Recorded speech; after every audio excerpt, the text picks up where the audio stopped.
वाल्मिक कराड यांनी सरेंडर केल्याचं बघायला मिळतं। ते गुन्हेगार नसल्याचं देखील त्यांनी स्पष्ट केलंय व्हिडिओच्या मार्फत। काय सांगाल आज? असं आहे की मी पहिल्या दिवशीपासून सांगतोय, बीडच्या प्रकरणामध्ये कोणालाही आम्ही सोडणार नाही। ज्याचा ज्याचा संबंध आढळेल, ज्या ज्या प्रकरणात आढळेल त्या प्रत्येकावर या ठिकाणी कारवाई करण्यात येईल। अतिशय कडक कारवाई करण्यात येईल। गुंडांचं राज्य आम्ही चालू देणार नाही।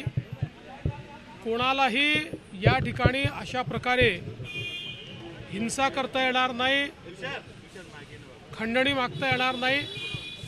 या दृष्टीने तपास अतिशय गतिशील केलेला आहे आणि त्यामुळेच आज त्यांना त्या ठिकाणी शरणागती पत्करावी लागली आहे। आत्ता हत्येतले जे आरोपी फरार आहे त्यांना पकडण्याकरता देखील वेगवेगळ्या टीम्स या पूर्णपणे कामी लागलेल्या आहेत आणि कुठलाही आरोपी आम्ही त्या ठिकाणी सोडणार नाही, सगळ्यांना शोधून काढू। आज स्वर्गीय संतोष देशमुख यांच्या बंधूंची माझी फोनवर चर्चा झालेली आहे। त्यांनाही मी आश्वस्त केलेलं आहे की तुम्ही काळजी करू नका, काय वाटेल ते झालं तरी सगळे दोषी शोधून आणि जोपर्यंत ते फासावर लटकत नाही तोपर्यंतची सगळी कारवाई पोलीस करतील, हा विश्वास मी त्यांना दिला आहे। कोणता गुन्हा दाखल होईल, कसा होईल हे सगळं पोलीस सांगतील। हे पोलिसांचं काम आहे।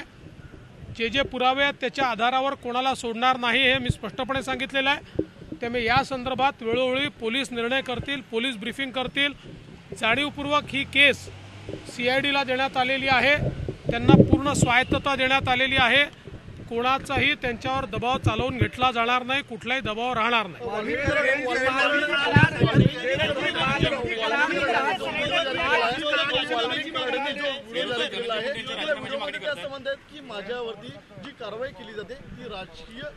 कोणी काही म्हणत असलं तरी पोलीस जो काही पुरावा आहे या पुराव्याच्या आधारावरच या ठिकाणी कारवाई करतील।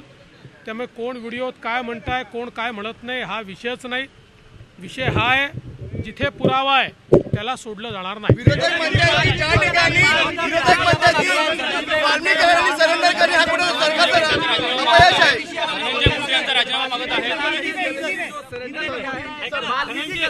तुम्हाला तुम्ही इतके लोक एका वेळी बोलता की काही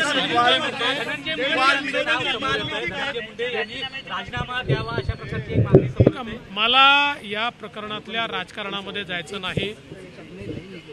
मी पहिलेपासून सांगतो, कोणाही विरुद्ध पुरावा असेल तर द्या, ज्याच्या विरुद्ध पुरावा असेल आम्ही शोधतोय, कोणाजवळ दुसऱ्याजवळ असेल त्यांनी पण द्यावा। पण माझ्याकरता स्वर्गीय संतोष देशमुख यांच्या हत्येला कारणीभूत लोकांना शिक्षा होणे हे महत्त्वाचं आहे।